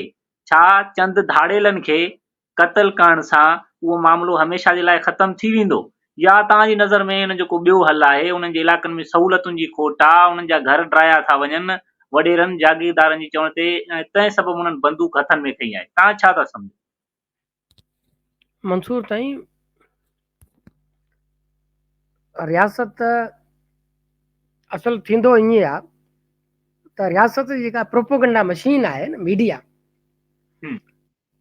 उन छा कयो आहे त पहिरियां तव्हां माण्हुनि खे ॾेखारियो त भाउ हेॾी सारी बदनज़मी आहे, हेॾी सारी तबाही आहे, हेॾी सारी लाक़ानूनीयत आहे, कुझु कोन्हे को, हुकूमत कोन्हे को, ढांचो कोन्हे। पोइ छा कयो, इन बहाने उन्हनि माण्हुनि खे आणियो जिन जा हिते मुफ़ाद शामिल आहिनि। सिंध हुकूमत ते त पाण पहुता अचूं, असां हिकिड़ी हुकूमत ॾिठीसीं वेझे में, जंहिंखे नवाज़ शरीफ़ जी हुकूमत सॾिजे थो। जी उहा हुकूमत आई ऐं उन हुकूमत में इहो थियो त भाउ धाड़ेलनि जे मथां ऑपरेशन शुरू थियो। ॿधा विया धाड़ेल, किन पाण सरेंडर कयो, किन खे क़त्ल कयो वियो, किन माफ़ियूं लिखियूं, घणा मामला थिया। ऐं उहो 5-6 महीननि 7 जे अंदरि जेको आहे असांखे सफ़ा अमन नज़र अचणु लॻो। हम्म हाणे उहो अमन छाजे लाइ? उहो इन करे न त तव्हांखे मूंखे घोटकी जे माण्हू खे रोंती जे माण्हू खे हुनजी ज़रूरत हुई। हम्म ज़रूरत त आहे हर वक़्तु, पर हुनखे अमन इन करे कराइणो हुयो छो त सीपेक जी आड़ में ऐं चाइना खे उते अमन घुरिजे पियो लाज़मी तौर ते। जी उन अमन जे लाइ हुननि कराची में ऑपरेशन कयो। हम्म उहे जेके लियारी जा गैंग सॾिबा उहे ख़तमु थी विया सभ जो सभु। हम्म उहे जेके असां वटि MQM जा अॾा सॾिबा हुआ उहे ख़तमु थी विया। असां हम्म वटि ॿिया जेके धाड़ियल सॾिबा सभ जो सभु ख़तमु थी विया। इहो सॼो 6-7 महीननि जे अंदरि असां वटि थी वियो। छाजे करे? छो त रियासत हिकु आलमी प्रोजेक्ट खे हिकिड़ी सहूलियत ॾियण पई चाहे, उनजो मुफ़ाद हुयो। ऐं उहो असल प्रोजेक्ट कंहिंजो? उहो बि बूटनि वारे भाइरनि जो। जी हाणे अॼु जॾहिं सिंध पोयनि 15 सालनि खां बदतरीन हिकिड़े इंतिज़ामी निज़ाम में हले पई, जंहिंमें पीपल्स पार्टी जी हुकूमत आहे। पीपल्स पार्टी जो जेको बि वॾेरो आहे, जतोई हुजनि, चांडिया हुजनि, मक्सी हुजनि, असां वटि लिगारी हुजनि, या अहिड़ियूं खोड़ सारा माण्हू, उहे सभु कबीलाई सरदार आहिनि। हम्म उन्हनि सभिनीनि खे चवण में न सिर्फ़ु उन्हनि जी ज़ातियुनि जा धाड़ियल आहिनि, पर उहे सभ जो सभु धाड़ियल उन्हनि जा बॉडीगार्ड बि आहिनि। हम्म उहे फुरियूं बि उहे ई था कनि। उन्हनि माण्हुनि जे मथां कोर्टुनि में केस बि हलंदा आहिनि, पर उहे MPA MNA जा सहूलियतकार बि आहिनि। हम्म कबीलनि खे केरु थो विड़ाए पाण में? मुख़्तलिफ़ पाड़नि खे। हिकिड़ो तव्हां सां हिकिड़ो को गुरू विढ़ंदो त ॿिए खे वरी ॿियो हथियार ॾींदो। हम्म कुझु टाइम पहिरियां असीं ॾिठोसीं त हिकिड़ी FIR में जेको आहे उहो चांडियनि सरदारनि जो नालो हुयो। हम्म ॿी FIR में वरी मक्सी सरदारनि जो नालो अची वियो। हम्म ॿई हिक ॿिए जे ख़िलाफ़ असांखे एक्टिव नज़र आया। त ही सभु हाणे हितां साबित थो थिए त इहे FIR कटींदड़ केरु आहिनि? पुलिस। ऐं पुलिस कंहिंजे अंडर आहे? उहा बि सरदारनि जे अंडर आहे। अबा ही ब्यूरोक्रेसी, DC AC इहे कंहिंजे अंडर आहिनि? इहे बि MPA MNA जे अंडर आहिनि। होम मिनिस्ट्री कंहिंजे अंडर आहे? इहो बि हिननि वॾेरनि जे आशीर्वाद ते आहे। ऐं फौज खे परमिट ॾेई आणण वारी केरु आहे? उहे बि इहे वॾेरा आहिनि जेके पार्लियामेंट में वेठा आहिनि।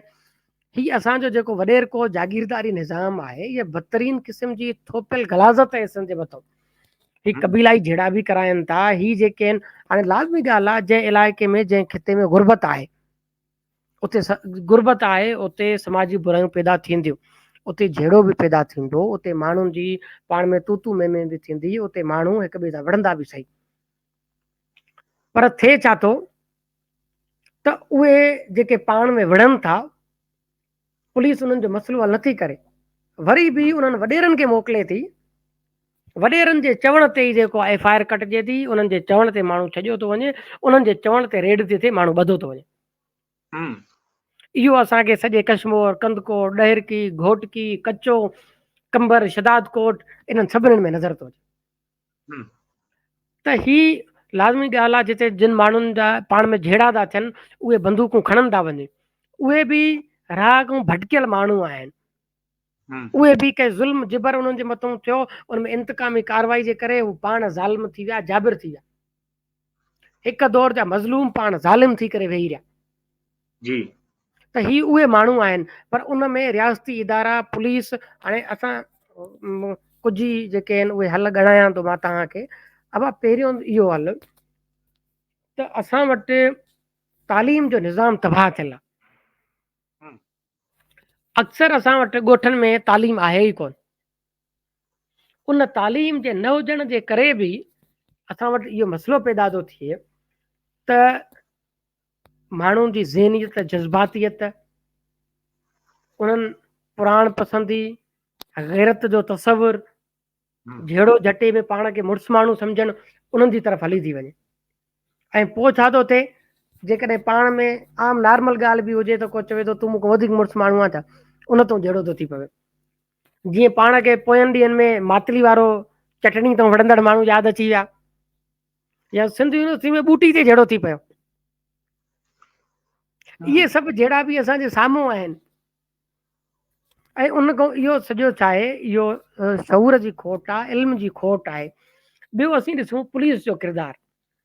हम्म पुलिस डिपार्टमेंट जेको आहे, मां चवां थो त पाथारीदार तव्हां भले अलॻि सम्झो, पर पुलिस बि पाथारीदार आहे। हम्म पुलिस जूं पंहिंजूं पंहिंजूं चौकियूं आहिनि। मिसाल जे तौर ते जंहिं SHO उहो जेको बि जंहिंखे सणिबो थाणो मिले, 80-90 जे ॾहाके में कराची जो गॾाब थाणो जेको हुयो उहो गनीमत सम्झो वेंदो। उहो इन जे करे त कराची जे अंदरि वधीक उहो माण्हुनि जी अचु वञु आहे, वापारु आहे, ऐं उतां उन्हनि खे भतो वठण में सवलाई थींदी हुई। त पुलिस जो जेको किरदारु आहे, सभु खां पहिरियां त पुलिस जेका आहे उनखे जेसि ताईं उहा वॾेरनि खां आज़ादु न हूंदी, उहा पुलिस कुझु बि परफॉर्म न करे सघंदी। ॿियो पुलिस सां मसइलो इहो आहे, अंग्रेज़ दौर में पुलिस 1843 में चार्लिस नेपियर अची करे ठाही, ऐं चार्लिस नेपियर जेको आहे उहो सिंध के लाइ इहो पंहिंजो तोहफ़ो छॾींदो हो त मुंहिंजो इहो तोहफ़ो आहे सिंध पुलिस। उन में हिननि जेके माण्हू खयां ICS त पोइ शुरू थी, उन खां पहिरियां जेके हिननि सिपाही जे तौर ते माण्हू खयां, उहे माण्हू हुया जिन खे इहो चवंदो हो त जिन जो IQ घटि हुजे, घटि IQ वारा माण्हू, या उहे माण्हू जेके घणो पढ़ियल न हुजनि। अॼु बि पुलिस जे अंदरि तव्हांखे मैट्रिक ऐं इंटर शर्त आहे। हाणे मैट्रिक ऐं इंटर जी बुनियाद ते जेको वञी सिपाही थिए थो, त लाज़मी तौर ते उहो छाजे, उहो को ख़िदमत जे ज़रिए कोन थो अचे। ऐं तव्हां वटि पुलिस सर्विस कोन्हे का, पुलिस फोर्स आहे। जी। हाणे पुलिस को सर्विस करण जे लाइ उहो कोन थो अचे मैट्रिक इंटर वारो ॿारु, पर उहो कंहिं ग़रीब ख़ानदान जो माण्हू आहे ऐं उन जे लाइ कुझु ॾोकड़ कमाइण जे लाइ अचे थो।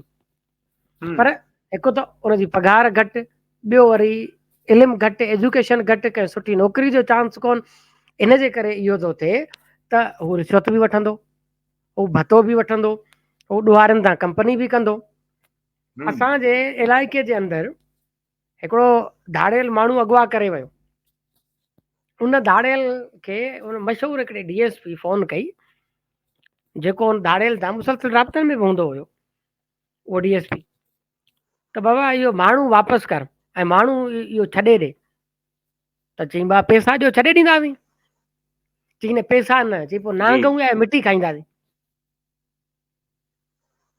ऐं उहो धाड़ियल ऐं उहो DSP खोड़ गॾिजाणियुनि में हिक ॿिए सां गॾु रहिया ऐं कचहरियूं कंदा रहिया, दावतूं खाईंदा रहिया हिक ॿिए जूं। जी। इन क़िस्म जो असां वटि निज़ाम राइज आहे।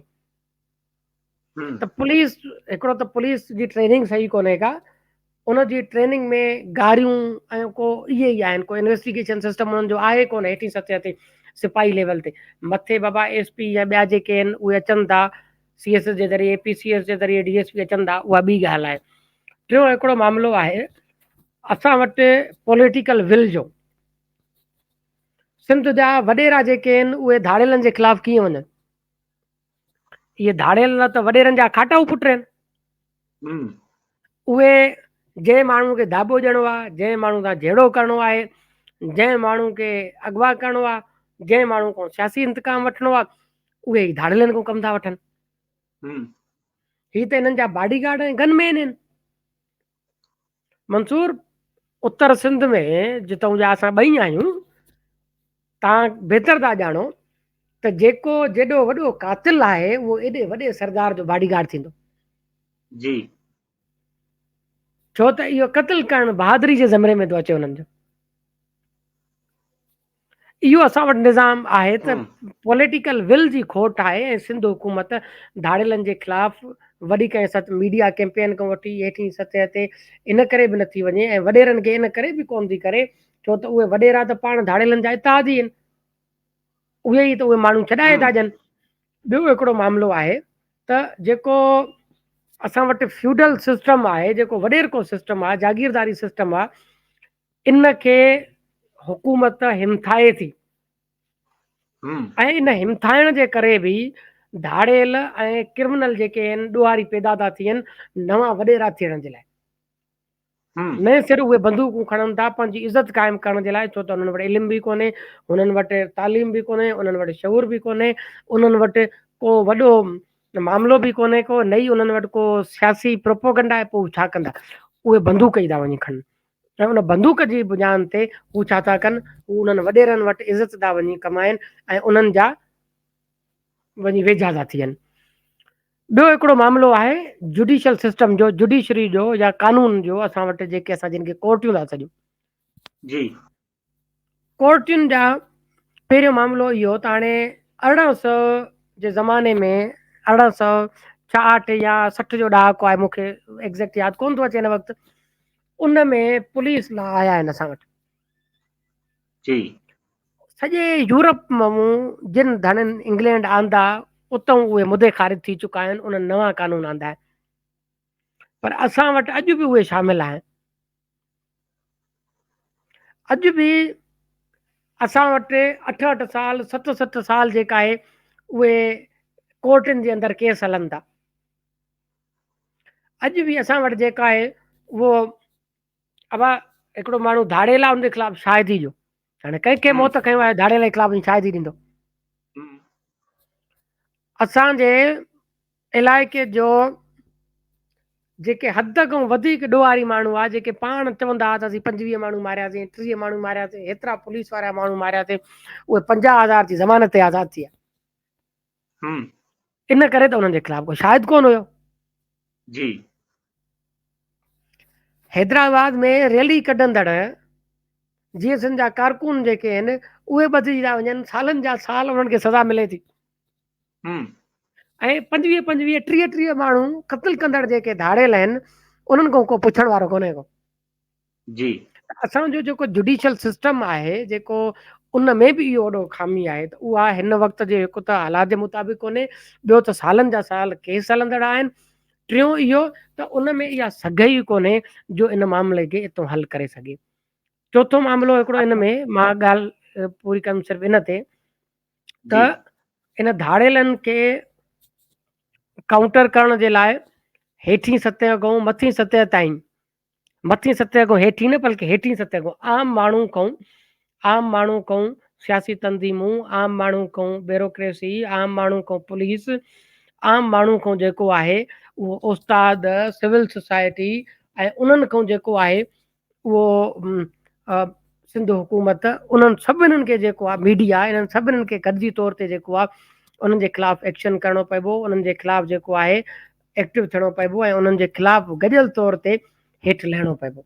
प्रिया कुमारी 3 साल खां गुम आहे, हिकिड़ी जी मासूम न्याणी 3 साल खां गुम आहे, उनजो कसूर सिर्फ़ु इहो आहे त उहा हिंदू आहे, जी ऐं उन जी माउ जेका आहे उहा रड़ियूं कंदी थी रहे।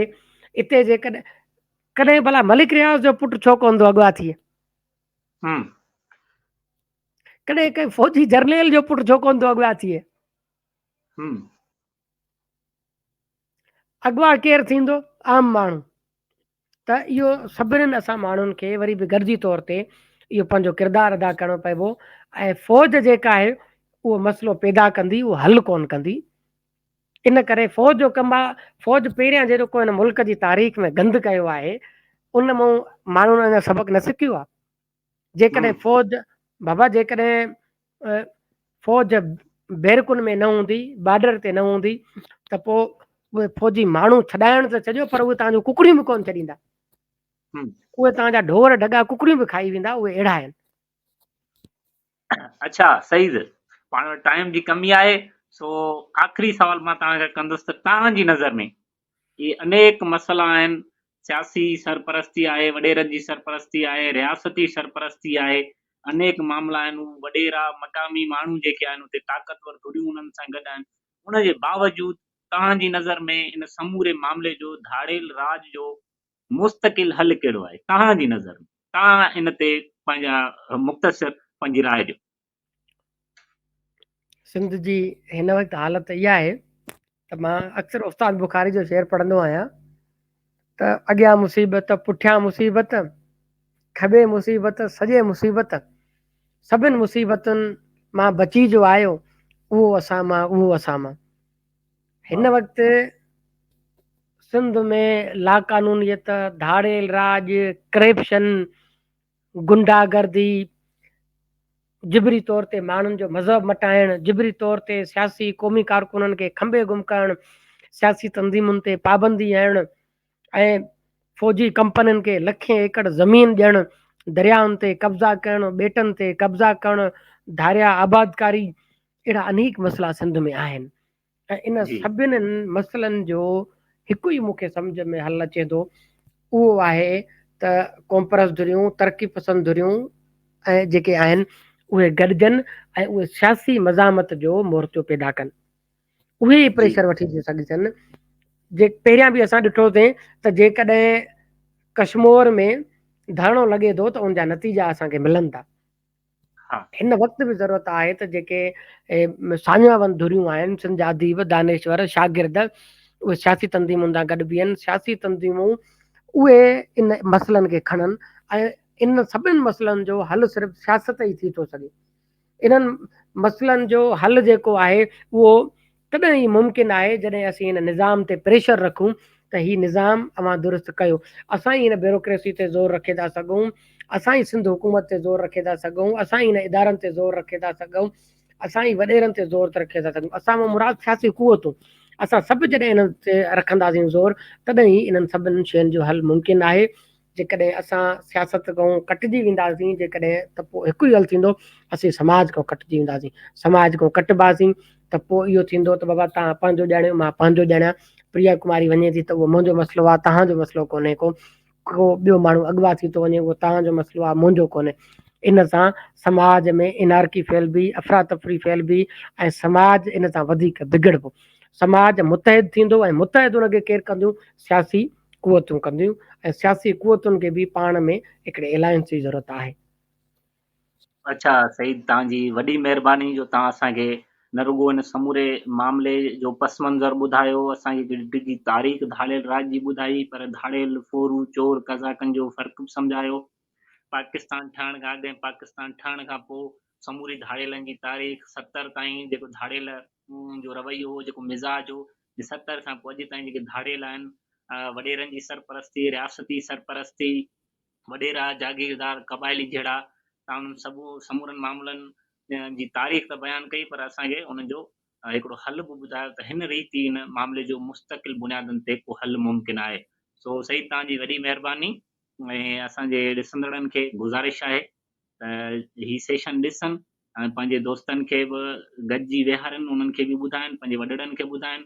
शागिर्द नौजवान जेके आहिनि, शाइर अदीब जेके वॾियूं वॾियूं ॻाल्हियूं त कंदा रहनि था पर हल नथा ॿुधाए सघनि, उहे सही चांडियो जो ही तारीख़ी जेका गुफ़्तगू आहे जेका हिन सेशन में थी आहे, उहा लाज़मी ॿुधनि ऐं असांखे पंहिंजा वीचार बि ॾियनि त सईद कहिड़े नमूने सां हिन मामले खे बयानु कयो आहे।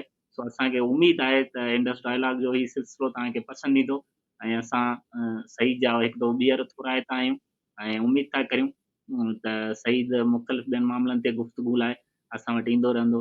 सो सईद, तव्हांजी वॾी महिरबानी। महिरबानी मंसूर।